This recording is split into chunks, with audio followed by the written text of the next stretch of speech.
A couple of times about what I was going to talk about today. I figure that since you guys are all in the room, I'm going to be quite opinionated about a few things and just try and get you guys all on the same page about where we're going. So as Chris said, it's not enough for us to build these amazing data analysis tools and data reduction tools. We need to operationalize them. We need to put them into a place where they can be used routinely and reliably by the system that we're building. And I think that up to now, it's almost weird that up to now, the data analysis part of the Zooniverse has almost been the thing that's just been left to the side. We've always just assumed that we'll be able to figure out better and nicer ways of doing this. A lot of the effort from the technical side of the Zooniverse has gone into just keeping things running, keeping things active, and keeping things responsive. And so really what I want to do is talk about what we've done up to now and what we're planning on doing to make all this possible and derive not only benefits in terms of data analysis, but what that data analysis can allow us to do overall with the Zooniverse to make these projects better. So this has been the mantra of the Zooniverse to date, do the simplest thing that works. And this is really how we've been able to scale and how we've had, I think, a lot of the success that we've currently had. In building the websites and building the infrastructure that supports them, we've always chosen simplicity and reliability over complexity. You look at projects like Foldit or iWire. These are amazing citizen science projects where they're using incredibly detailed interaction methods. They're using very custom code, very custom systems to build projects, but they're only able to build one project. I would very much doubt if iWire or Foldit could take their platform and spread it across the 20 or 30 projects that we've built in the past 4 or 5 years. And that's important because being able to scale and being able to sort of update and really move across these projects has been a big part of our success, I think. And so if we think about what the simplest thing that works, we need to think about what the Zooniverse actually is and what the Zooniverse platform is actually doing just now. And normally when we think about a Zooniverse project, we think about this, the interface, the thing that the user sees to interact with. And this is incredibly important to get right, but it's only one component of a much larger whole for the Zooniverse. And so I wanted to really talk about what are the components to making this work and our current model and how we're changing that. And so this, as it turns out, is basically the Zooniverse. This is our core infrastructure. This is what happens when you log onto one of our websites. We have a user come along, they navigate to one of the projects, and they interact with what we call a classification interface. That's the kind of thing that they see and they click on and they draw on and they answer questions on. The classification interface needs to get something to show that user, and so it asks what we call the subject selector on the back end for something to see. So a subject in the Zooniverse, if people aren't used to the name, is the thing that the person's classifying. So that's an image of a galaxy, it's a snippet of whale song, it's a bit of data on planet hunters. And the subject selector's role is really, really easy. It just really is saying, give the classification interface a piece of data that the user hasn't seen and still needs some work done to it. That's as simple as it does. And so it throws out an image to the classification interface. The user interacts with the classification interface and produces what we call a classification. And that's the sort of nugget of information that they are producing about that object. That classification gets sent back to the classification processor, which basically puts it through some basic manipulation, saves it to the database, persists it so that we've got a record of that classification, hands it off to what we call a retirement system, which says, okay, given what the user's just told us, can we stop showing that subject to new people? And the retirement system then tells the subject selector to not show that to anybody anymore. And that's pretty much it. So there's a loop here which goes round and round and round, and it's super simple, and that's why it works so well. The various components to this are slightly different in different projects. We have slightly different strategies about how to build the subject selector and the retirement system across projects, but we really want to standardize that. We really want to make that kind of key across the way. Of course, the part that you're interested in is that at the end of the day, we have dumped those classifications into a consensus engine, which is what you guys are all building with your data analysis tools. We just quite like the word consensus engine. It sounds weirdly like a very diplomatic metal band or something like that to me. But that's the kind of thing that you guys produce, but it's all offline. You grab the data from us in various different formats, you put it through your code, and then you get science out at the end of it. And that's kind of how we've operated for a long, long time. That's great, and it really works well. And just having only 1, 2, 3, 4 components, one of which just isn't even active in production, has allowed us to do some really wonderful things. If you're interested in kind of the sort of meaty details of this, and I think that's important to understand as well, this is kind of what our stack looks like on AWS. This is a little bit more complicated. So for all of our new projects, they all live on a website. Basically, they're just static JavaScript files, so there's no server-side logic in those applications at all. So that means that when you go to the website, Galaxy Zoo, for example, it will then load all of the logic that runs the website once, and then it just leaves it be. And all that happens then is that logic talks to our backend, which we call Rovers, which is our API, through a library to get new stuff and to post new stuff back. And that means that we're actually very efficient and very sort of, good at doing complex things without having to have too much overhead. And again, this is what's allowed us to build over the past couple of years as many projects as we have done is standardizing this stuff out. On the back end, our subjects data just lives on a dumb storage area called S3. Our API stores information in a database called MongoDB that I'll talk about a little bit later on. And again, this is the sort of the end that you guys have mostly seen, which is the consensus engine producing science at the end of the day. But all this other stuff goes on, and you guys normally don't need to worry about it too much. In terms of getting access to that data for the conference, as Chris was saying, we want to try and benchmark out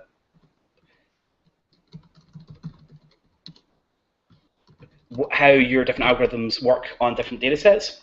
So what I've done is I prepared a website at taiwan2014.zooniverse.org with data dumps of all the different projects that we're going to be looking at this week. So if you go to here, we've got Galaxy Zoo, Planet Hunter, Space Warps, Radio Galaxy Zoo, etc. And these all live in little snippets like this. You can grab both the subject data and the classification data, so the information we have about the individual objects and also the classifications. If you want to look at the different schemas, I'm sorry, obviously something's broken here. Yeah, you can just click in here and it'll tell you what information is in those files. And so if you want to this week try out your own data reduction algorithm on a different project, this is where to grab the data from. If the data is not here, or if you're confused by it, come see me. I've got all the data for all the different projects on my hard disk, and I'll be happy to help you out with that as well. So really, this is kind of a symptom of like where we've come from, and the idea that data is just dumped out into files and you guys process them.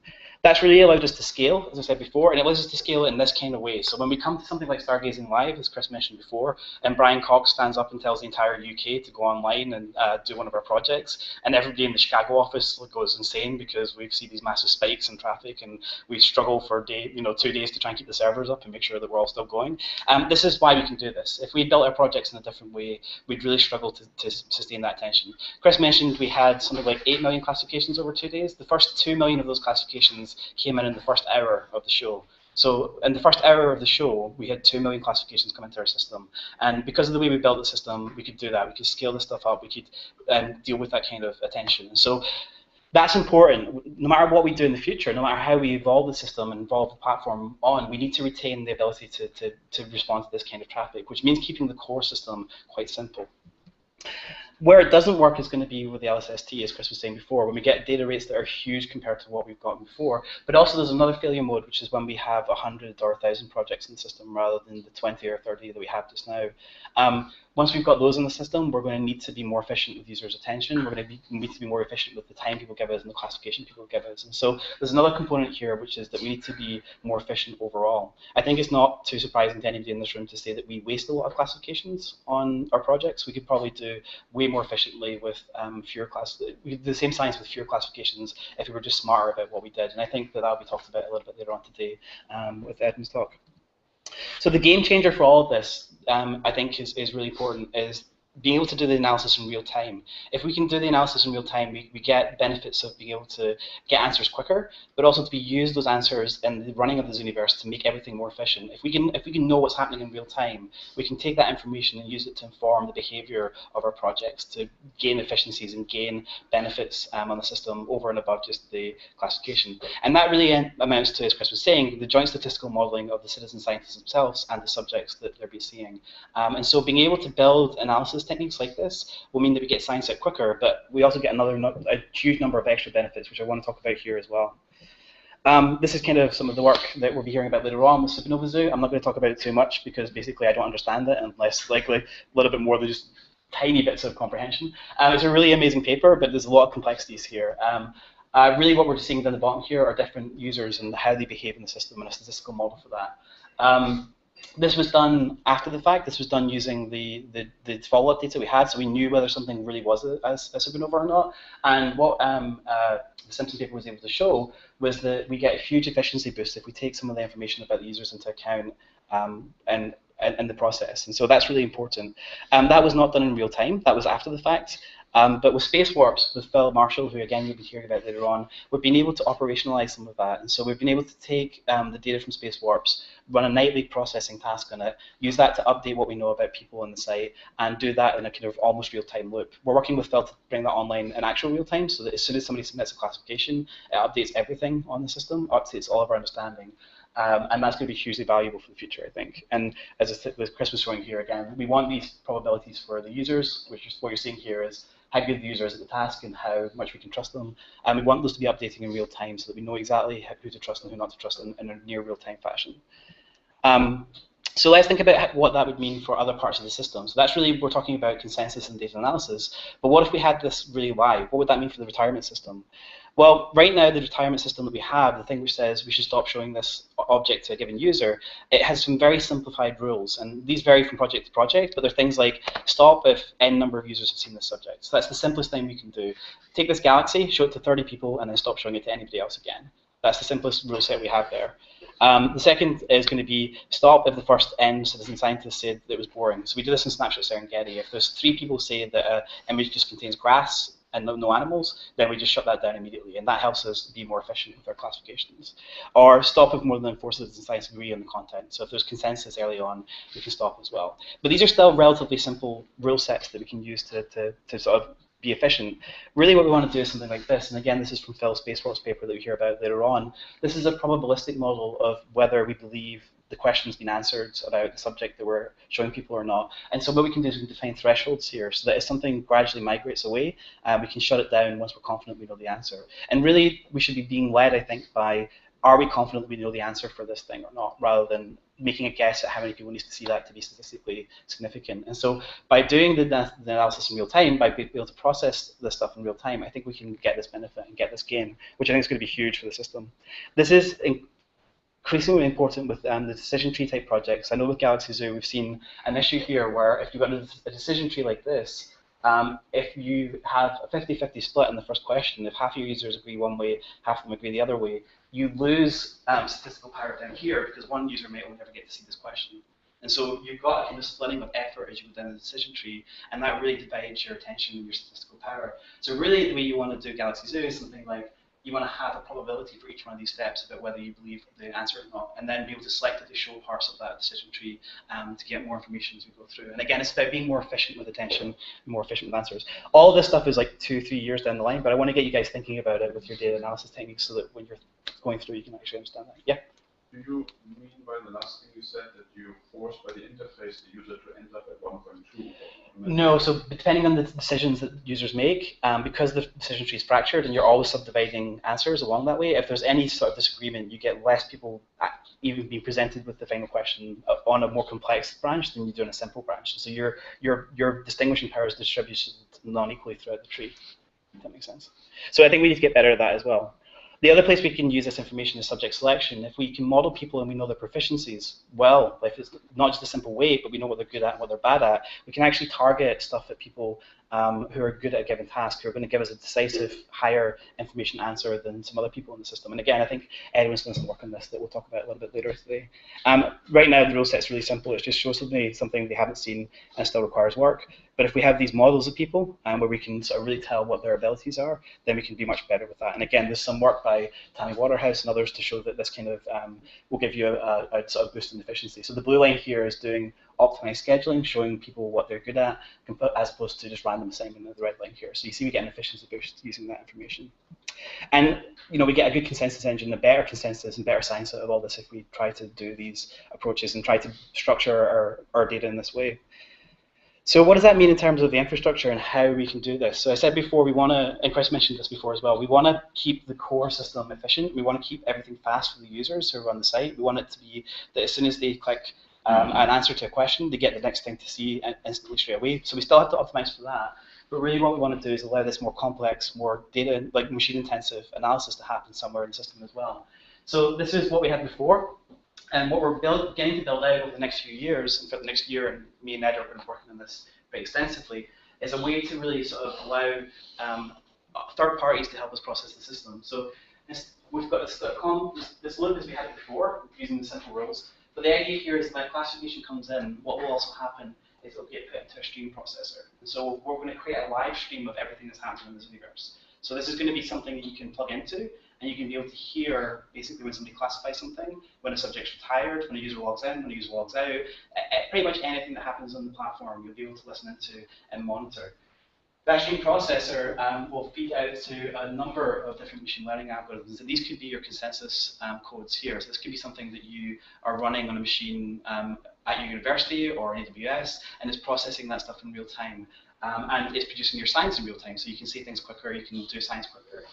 What we're also going to build out as well is a request API, so that these machine learning algorithms can make requests back to the system. So, for example, if your algorithm thinks, okay, I'm done with this galaxy now, I think we've got enough information that we can do the science we want to do with it, it can post back that request API to say, retire that subject, and that subject will be retired off the system. And so this allows us to have incredible amounts of complexity that are not running on our core infrastructure, that don't mandate you guys writing in Ruby, which is the language that we use, but I know that very few people in this audience program. And it allows us to do really complicated things without impacting the core details of what the Zooniverse is and how it runs. And so I'm really excited about this. I'm really excited also about this arrow over here, which is that the request API may be able to push responses out to the interface as well. So for example, if you have an algorithm that is monitoring a user's accuracy or ability, and that drops below a certain level, there's a chance that we could then take that information and push it out to the classification interface to give that user some slightly easier stuff to do, or a reassuring message, or trigger the tutorial again to help train them up again. So I think we can use this loop as well to help better train and make the experience better for our users as well. Again, this is just how it's going to look for the sort of more technical side of things.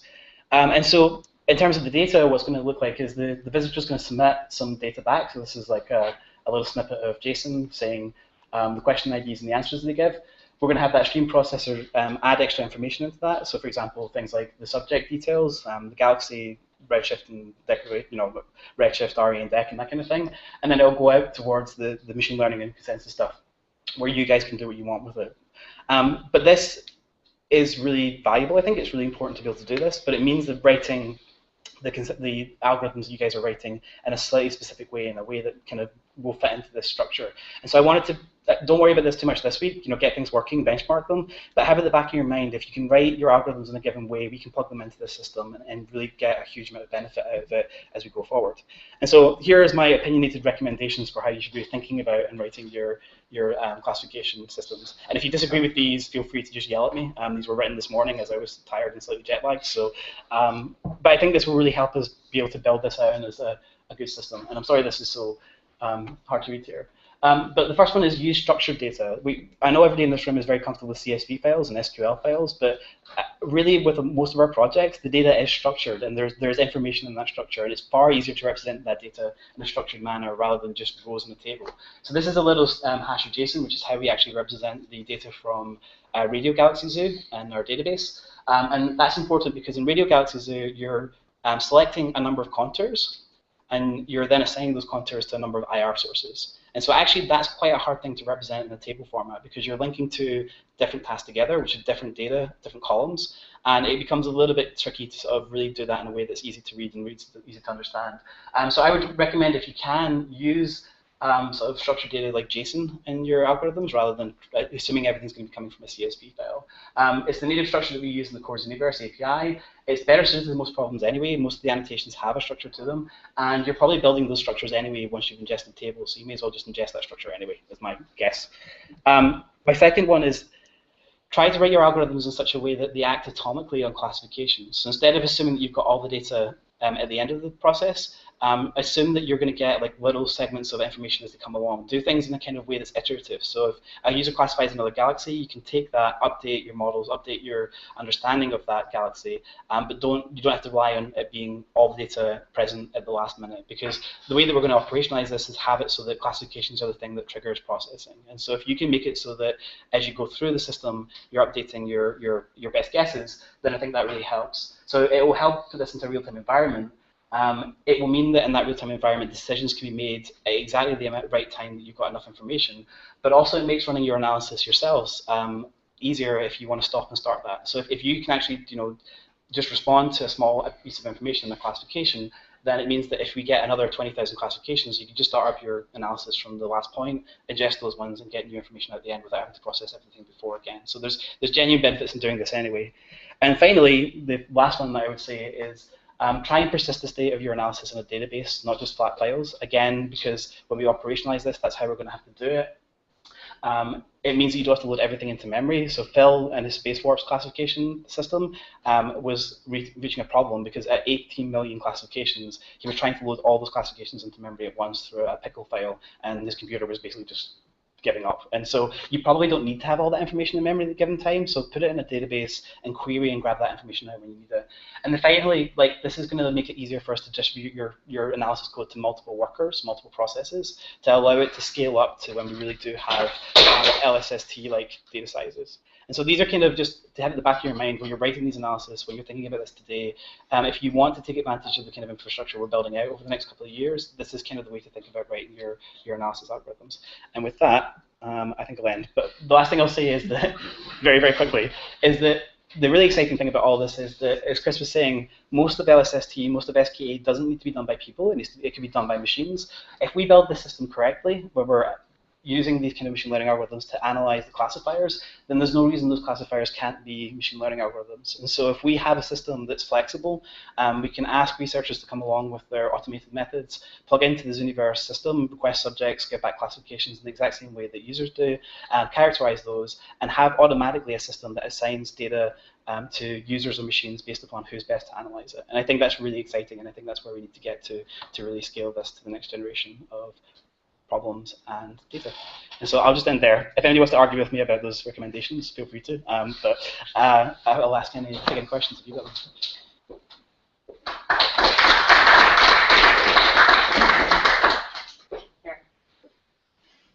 So we worry a lot sometimes about upsetting our users. Yeah. If we're starting to study them more and more, is that going to upset more and more of them? I think it's interesting. I think we haven't really explored what the reaction is going to be to this. I think we can do it. And so what I'm more worried about is not studying them, but using the information we have about them to change their experience of the system. I think it's fine to understand them better, and I think we can message that as being, by understanding you better, we're able to extract more information and more value from what you're doing and what you're giving us, which I think is important.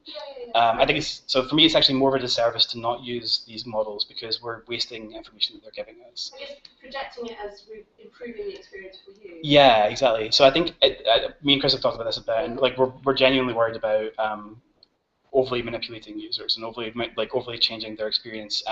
We were at a AAAS recently, and Sebastian from iWire was showing some quotes from their message forums saying, "I really want to go to bed, but I'm so addicted to this, I'm going to stay up for another 2 hours," or like, "I haven't taken a shower today because I've just been addicted to iWire," and that was making me genuinely uncomfortable. I don't think we should be striving for that in terms of our community's participation in our projects, and so.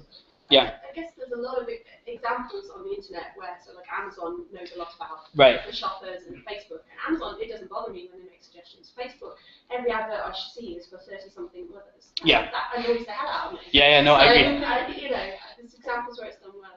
I think as long as we bear that in mind, and I think as long as and I think we do, like I lose sleep over this. Like I think we're going to make good decisions about what we do with this information and data. And I think. For me, I think if I was doing a project, I would want to know if I was. One of our things our users really worry about is if they're doing things wrong, and I think if we can give them feedback on when they are doing things wrong, it's going to make them feel much better. The other thing is that this kind of intervention model, this feedback to users, I think will make the sites feel more active and more alive. I think one of the things we do badly with the sites is that you go there and you start doing stuff, but it feels like everything's going out of the way and nothing's coming back to you. So I feel like by using these kind of models and this interrupt system, we can do a lot better at making it feel like an active thing. It's a two-way street rather than just one direction. Kevin. So, carrying on from Karen's question, so there's POTS with third parties. How are we going to decide on access and who's allowed to be in that box? Yes. And sort of in combination with that, for us university-based researchers, are we going to run into real trouble with university ethics boards for essentially doing things to humans?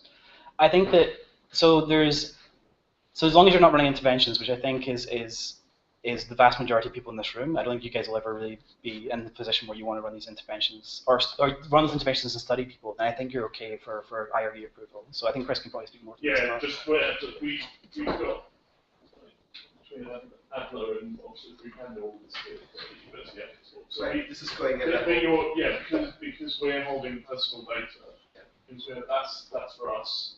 So you have outsourced your ethics to us. Yeah. And as academic institutions, if we don't want to publish, I think we're okay in sort of using this stuff anyway. So we've looked into this a lot, and we're partnered with Syracuse University and the sociology department there, who've got a lot of experience with this, and they're not terrified of us, so that's good. I think that's a good thing. Yeah. It's maybe a stupid question, but by studying people gives galaxies to, we're inserting potential selection biases into the science. Are we worried that might fall through to biases in the science? Yeah, I think we need to be much more deliberate about that, and I think we have to be much more careful about how we model. The nice thing about this system, though, is that we can run multiple versions of these algorithms in tandem with each other, and really see what the biases look like in real time. And so I think that one of the nice, so with the kind of the request API, one of the things we're building into it is the ability for people to send back a request but not act upon it. So we can have a record of what would have happened if we listened to the algorithm as opposed to just letting it run in real time. And I think the way we want to operate this is to allow these algorithms to run for a while, see if they would actually be beneficial to the system and produce the results that we want them to produce, and then bring them online when we believe that that's the true case. Chris, do you want to say that? Yeah, I think that's the important point. There's a cost to this. Yeah. Because when we're just assigning stuff randomly to people, then I can live with that and measure a bias. Yeah. As soon as you start acting on that, then you have a dependence on your model of the bias. I agree. And so there's a scientific cost to doing this. The reward is more classification, yes. Because you use them more efficiently. But what you throw away is that ability to have a flash prior on your. So I think that's, and I think that's true of most scientific experiments, right? I mean, with any system that you go to, like if you're sending a satellite out into space, then you're going to have a heavy prior model on what it's sending back because you're limited by the amount of data you can get back. Whereas if you're doing something in the lab that's really cheap and easy to do, you just collect the data and analyze it. I think that the difference is here that we have to be respectful of people's time as well. So I think for most of the cases, we've got a good enough handle on the science that we can create a model that balances those two different competing interests. And I think that's okay. I think we can do that. Yeah. But just to add to that, I mean, that also might be a knob that you want to be able to turn as exactly. One science team may require that extra efficiency. Yep. But some other science teams, like myself, right, like we would rather make it an easy write-up in our catalog paper. Right.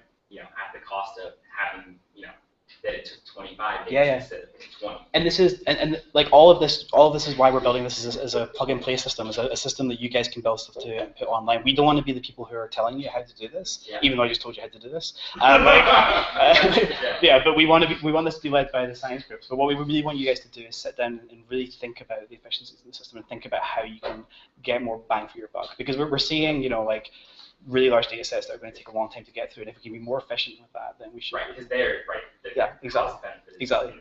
But I think that's up to you guys, and that's ultimately going to be led by the science teams. But it's just and it's also getting that message to potential science teams. Yeah. Informing them of those choices. And so one of the things that I think would be great coming out of this conference is having starting points for those analysis, like having the ability, as Chris said, to say this is a project that has this kind of characteristic, this is the starting point for an algorithm to do that, and here's the knobs to turn to tweak that to your own personal tastes. And so I think that's important. But yeah, I think this will make it expansible, and we're not making any decisions here, we're just building an infrastructure to make decisions on. Yeah. So it sounds like the assumption for all of these is that the user is continually connected to the system.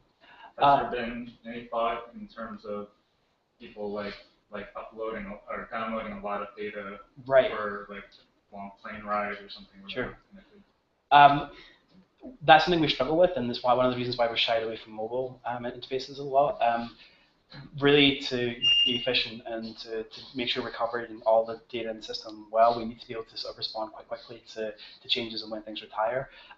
Back when we had Planet Hunters on Stargazing Live, me and Michael, who's one of the other developers at the Adler, were really worried about the system going down under pressure, and so we tweaked the system so that it would cache subjects up so that you would get a list of things to do for a given user, and then after a while it would refresh that cache and go through it. It turns out that doing that has a lot of subtleties, and we ended up introducing a bug that meant that we were not evenly classifying the things that were in the system, and that was bad, and so we took it off again and just threw more computing power at it. There's ways of doing that. The last Stargazing Live that we did the same thing, so we cached a lot of subjects in a way that was much more efficient and was refreshing more often. That still gave us the the technical speed-ups, but also allowed us to cover that better.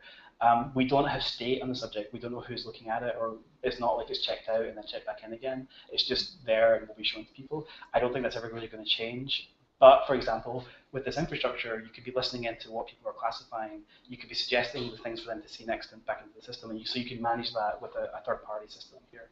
And these third-party systems are both consensus algorithms, but they may also be sociological algorithms as well. There's a group at Microsoft Research who claim that they can tell us to about 70% accuracy when somebody's about to leave one of the websites, when they're about to stop classifying. And so you might be running something like that in the background and make an intervention to change users' behavior on that. So we talked about actually, I actually quite want to try this, but having a system where if somebody was about to leave the website, you just send up a message saying, hi, thanks for all your help today. We're closing down the site for today. Come back tomorrow and help us out some more. So actually cut them off before they leave the site, and the idea that they might come back again the next day more often. But again, that makes me uncomfortable because we're manipulating people, and that's a terrifying thing. But it's a really neat idea, so I'm kind of torn between